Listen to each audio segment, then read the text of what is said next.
आपकी लड़ाई भी बीजेपी की विचारधारा से है, आप खुद ये कहते हैं, प्रशांत किशोर ने भी ये कहा। तो आप पर ये आरोप नहीं लगेंगे कि आप आरजेडी के, कांग्रेस के वोट काट रहे हैं बिहार इसका में? कोई थर्मोमीटर नहीं मिला मुझे आज तक सईद भाई, कोई थर्मोमीटर नहीं मिला। हम 18 में राजस्थान लड़े, कौन जीता वहां पे? कांग्रेस जीती। हम छत्तीसगढ़ लड़े, मध्य प्रदेश लड़े, 18 के तीनों स्टेट के अंदर हमने चुनाव लड़े, तीनों जगह कांग्रेस पार्टी जीती।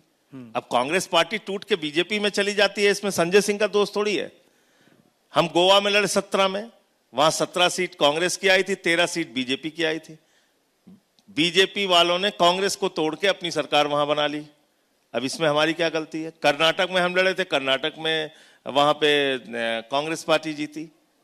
तो ये इसका कोई थर्मामीटर, इसका कोई पैमाना नहीं है। ऐसे आप इस रूप में, मेरे ख्याल से हमारे अपने मुद्दे हैं, हम अपने हिसाब से चुनाव में जाएंगे। जहां लोग हमें ताकतवर देखेंगे वहां हमें वोट देंगे। अब तो ये भी तय है कि आम आदमी पार्टी विपक्ष की भूमिका में भी एक सशक्त और मजबूत पार्टी है। हमने 22 सीटें अगर जीती हैं दिल्ली में, तो पहले दिन से ही हम अपनी विपक्ष की भूमिका को निभा रहे हैं। हमारा अगर एक विधायक महराज मलिक जीता है तो वो जम्मू कश्मीर की विधानसभा में अपनी भूमिका निभा रहा है। अगर हमारे 2 विधायक भी गोवा में जीते हैं तो मजबूती से विपक्ष की भूमिका निभा रहे हैं। अगर गोपाल इटालिया और गुजरात में हमारे कुछ विधायक जीते हैं तो वो विपक्ष की भूमिका निभा रहे हैं। अपने मुंह से अपनी तारीफ करने की जरूरत नहीं है, लेकिन मोदी जी से मेरे बारे में पूछेंगे तो सबसे ज्यादा परेशान हमसे रहते हैं। हम तो कोई सत्ता में नहीं है, बहुत कम संख्या में है।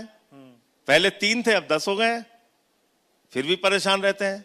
तो इसके लिए भी जरूरी, भाई लोकतंत्र के लिए जितना सत्ता पक्ष जरूरी है उतना विपक्ष भी जरूरी है। बिल्कुल। तो अगर बिहार में लोग हमको इतनी भी ताकत देंगे तो मैं आपसे कह रहा हूं 100% ईमानदारी से अपनी भूमिका को हमारे लोग निभाएंगे और निभाएंगे।